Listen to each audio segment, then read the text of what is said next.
Live from Fargo and serving you on TV, online, and on the go. This is Valley News Live at 10. The city of Fargo finds itself in a unique yet challenging position as it chooses a new police chief. With so much going on within city limits, and even more so across the country, the process will be scrutinized like never before.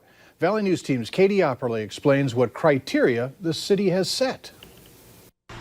26 candidates have stepped forward wanting to become Fargo's next police chief, replacing David Todd, who will retire in July. The city of Fargo is in the early stages of selecting his successor, but only has weeks to get the job done. A committee including the mayor, city administration, public organizers, police, and community members will whittle the list down. If approved tonight, we would open up the process to community members to submit a statement of interest in serving on the selection committee. The committee will make a recommendation to the commission as they make the final decision. The typical selection process looks a little different this time around as the community faces new challenges and unprecedented times. It'd be a matter of a leadership role, how to bring a complex group of people together. We'd like to have somebody that works with diversity, works with different things that are going on in the nation as well as in our community. The traits and training to handle these situations will play a large part in who is selected. Very much want to look forward to what's the best way of restraining people, what's the best way of working with the public. Public policing is different and difficult times for many of our police force, but I think we would like to look at somebody who can combine different policy changes, different things that are going on in our community. Mayor Mahoney says the timing for the selection is actually a good thing, so they can bring these things to attention during the process. Commissioner John Strand asked if the committee could ensure that the candidates list will be satisfactorily diverse given the climate today, to which Mayor Mahoney answered, if not, we can always expand the number of candidates. In Fargo, Katie Opperly, Valley News Live. As we mentioned, the selection process will continue over the next several weeks. To see the proposed timeline, visit the Valley News Live app. More marches are planned for this weekend in Fargo. The two groups organizing them are also calling on authorities to drop charges against those arrested after the downtown riot of May 30th. The groups, Black Lives Matter and One Fargo, say they will keep marching until that happens. They'd also like to see the North Dakota Attorney General take over the internal affairs investigation at the Fargo Police Department, among other things. Friday's march, the Juneteenth March for Justice, starts at 9 a.m. at Island Park. Saturday's march is set to begin at 10 a.m. at Johnson American Legion's soccer fields near North Dakota State University. You can see the full statement by the two groups on our VNL News app. Southbound traffic along University tonight was diverted after two vehicles collided. Eyewitnesses told us one of the vehicles was going the wrong way. Police tell us one person was taken by ambulance to the hospital with non-life-threatening injuries.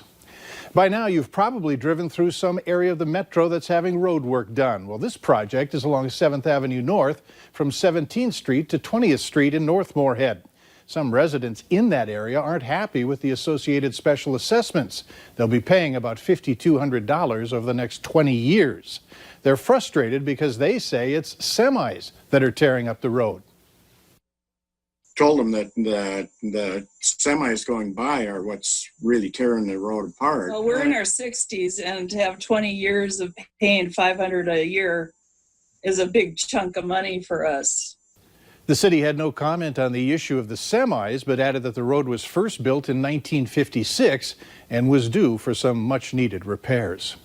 If you need help with an issue in your community, here's some advice. Call our whistleblower hotline. The phone number is right there on your screen, 701-237-6576. Call that number and leave your tip. A member of our investigative team will get on the case and go to work to expose the truth. More than 20 police reforms are moving quickly through the DFL House committees during the special session in St. Paul. But there's a major split along party lines. Because of the death of George Floyd, police accountability has moved front and center on the agenda for this special session.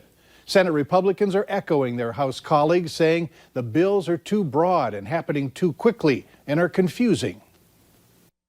Protecting information is incredibly important to me, and it's incredibly important to Minnesotans.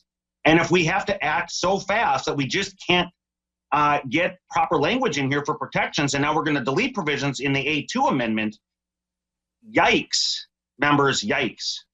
The Republicans will take up a package of their own proposed reforms, which are smaller than the DFL's proposals. President Donald Trump says that he's accepting what he calls a very powerful decision by the Supreme Court today. In a 6-3 vote, the U.S. Supreme Court ruled that employers cannot discriminate against people based on sexual orientation. While many states already have such legal protections in place, North Dakota is not one of them. The state legislature has considered such proposals but always voted them down. A gay member of the state house says it's still unlikely the legislature would pass such a bill on its own. This is certainly the news we were hoping for, and once again shows that, when there's unjust laws, the three equal branches of government play with and against each other. So great to see that the courts have ruled in favor of LGBT Americans. And while the Supreme Court ruling expands rights in the workplace, it doesn't do the same for housing.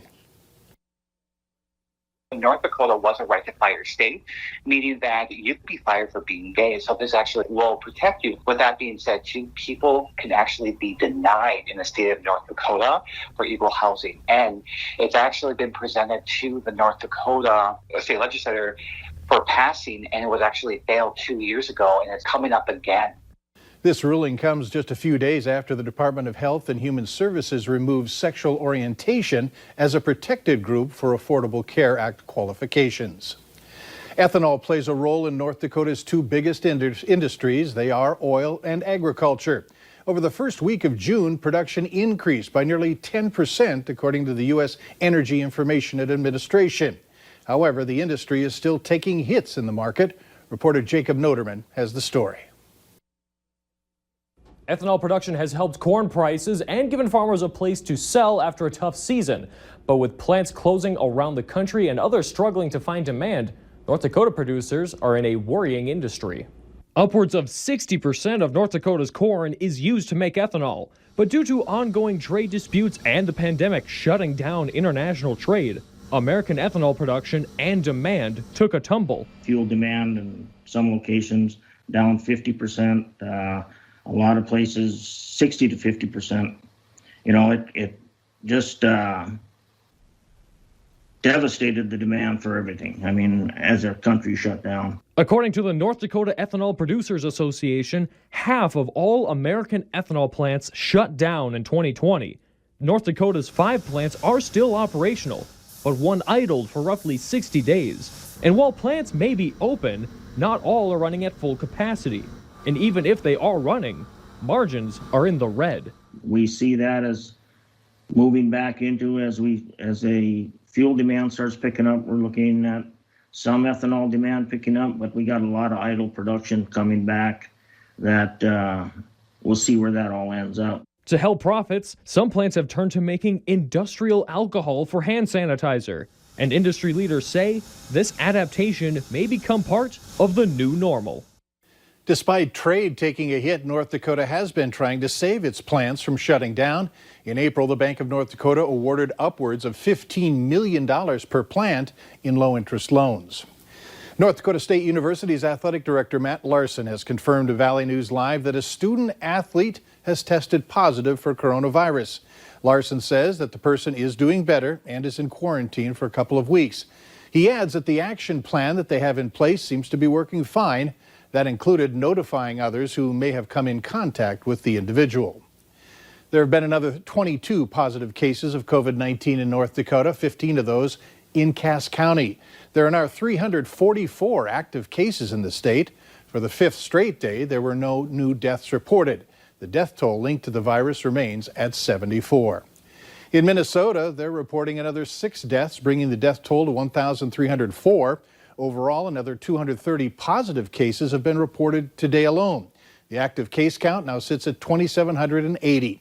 Minnesota is also seeing its fewest number of people hospitalized with COVID-19 in months. The Department of Health saying 353 are in the hospital, 186 of those intensive care. Those are the lowest numbers since mid-April. Health officials are encouraged that the rate is dropping, but are still not celebrating. But until we've gotten a little farther out from both the June 1st date and the June 10th date, I think we're reluctant to completely celebrate. That's not to say we're not grateful for every day with positive numbers, but it's just unfortunately not enough time has passed, and it's hard not to be a little bit antsy with that. But that's partly why we are reluctant to declare anything at this point. With the protests taking place across Minnesota, they believe results from the next 2 weeks or two will be most telling.